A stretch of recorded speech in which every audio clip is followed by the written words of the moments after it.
Welcome to the Real Mackay, the Scotland Today video blog. Guess who's back from Barcelona? Raman, you've added to the tacky shelf. Yeah, Tell me the story. Right, okay, well, on my last trip, my most recent trip was Barcelona for the Celtic match, so I keep getting advised by people like yourself and Caroline to bring something for the tacky shelf. That's certainly tacky enough. Tacky enough, all of €3 worth. So I think where did you buy it? Just in a stall in Barcelona. So that explains that one. And this one here, the Acropolis, we got obviously in Athens when Rangers were playing there in the UEFA Cup. So I wasn't sure what sort of tackiness you were looking for, but I certainly think the Matador. The Matador out tacky is the win Acropolis. The day for that one. I think the cockroach, what's the explanation? Do you know anything about the cockroach? I know nothing about this. I don't know. Maybe that's them saying that's Raman who brought it back from there. I don't know. No, I don't think anyone said that. Now, some other interesting things to do, so come with me. Okay. It's caused me great concern that the Real Mackay Goes Global has sort of quietened down again. You know, we could do with a wee bit of energy here, but Mr. Bardwaj Raman, back from Barcelona, as we know. Tell me, you saw it in very interesting circumstances. Absolutely. On the night of the game, we had a few hours to kill. Neil, the cameraman, and myself. So we got the laptop open and hooked up on the wireless and said, let's see what's happening back home. So guess what? We watched the Real Mackay from the Barcelona director's box.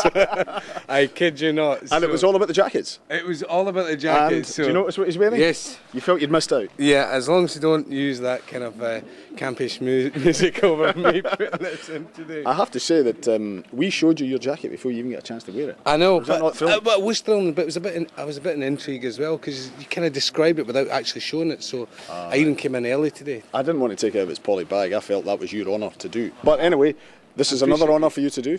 Okay. Pin ceremony. There's Barcelona on the map. Excellent. Good man. And let's see more of that, eh? Incidentally, BBC World, I haven't got that disc, and I also haven't got... I can't open the pictures you sent. I know you went to a lot of effort, so we'll need to try and work some way around seeing these pictures, because they sound intriguing. And something more technical, Raman, as well.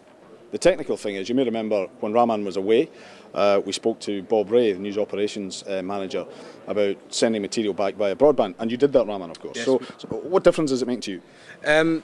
It's really interesting, actually. I prefer the system so as the people know before. I don't know if you explained to them in your last blog, before we'd go to satellite stations and feed from there. Essentially now we are sending stuff via the internet. So we're in total control of it. We cut the package on the laptop, and then you send it via a system called QuickLink. That's a software that allows you to send it through the internet. So for example, we cut everything down on the laptop here. Once our final package is complete, we can actually view that package to say, right, okay, I'm happy for this one to go. So if we just scroll down here, I'll just try to... here's the first report, Barcelona Report 1. I think this was on the day of the game, the day before the game. Right. So that's got my voice track and the piece all in there in terms of the pictures that I can cut, and that's... We can check that to say, right, okay, we're happy with that piece being there, and then we're able to fire it across. Yeah. Now, the big thing in this is, as Danny, our cameraman, knows all too well, unlike a satellite where you get it instantly, here it takes a while. We were sending our first piece from the Nou Camp at the time of Barcelona's news conference, roughly about 5:30 British time, or 5:20 British time, and you can imagine 200 journalists all trying to get into using the internet at the time. So a 2.5-minute report took the best part of 50 minutes to send. So you can imagine how kind of pressurised you're feeling, because basically it's out of your hands. You've done your job, you've cut your piece, you're sending it back, and you're just wanting that file transfer to say file complete, and you know the guys have got it there. So it takes longer. Was that purely down to the number of journalists there, or is that a general rule? 100%, purely down to the number of journalists, because we then, after that, we had some other fresh stuff which we sent for the late news at 10:30, which I sent from our hotel room, which was sent in the same amount of time in terms of a 2.5-3 minute duration, was sent within 12 minutes. Right. So only we were using it in our hotel room. So it's really beneficial, John. You have absolute control over what you're doing. You cut your own piece, you send it. The only difference is you must have time to send it. Right. and that's But you're not having to chase across town to find absolutely. And another broadcaster to send. on the contrary, we can actually, when we're going from location to location, all you need is a camera, a tape, and a laptop, and you can start working on your stuff. So by the time you've got to your hotel, you can send it. Transformed everything, yeah? Absolutely. It was still rubbish, though. I like the beginning of it, very much Raman's travel report from Barcelona. We know where you want to be. Anyway, Raman, thanks for that. No problem.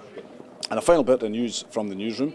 Laura here has just won an award for a documentary she made whilst a student. Tell us all about it, Laura. Well, I think you interviewed me kind of just when I started about something about the documentary I did. Yeah. So it was the one I did when I was out in Thailand. We were there during the tsunami. I did it primarily for my MA, for the Masters qualification that I did in broadcast journalism. And it was entered into a student competition just before Christmas, and I got a phone call a couple of weeks ago saying it had won this award. It's basically an award for students for the broadcast BJTC, which is the Broadcast Journalism Training Council, the accreditation body for those kind of courses. So it's awarded by them, but there's different categories, and also the categories are sponsored by different channels. So this one that I've won is a current affairs feature, which is sponsored by Channel 4. And you get down to London for the big awards, Yes. big gowns and all the rest. Hardly. At least I hope not. So it's from tsunamis to get the mid-morning bulletin together. Yeah, it's all go. Congratulations, Laura. Thank Well you. done.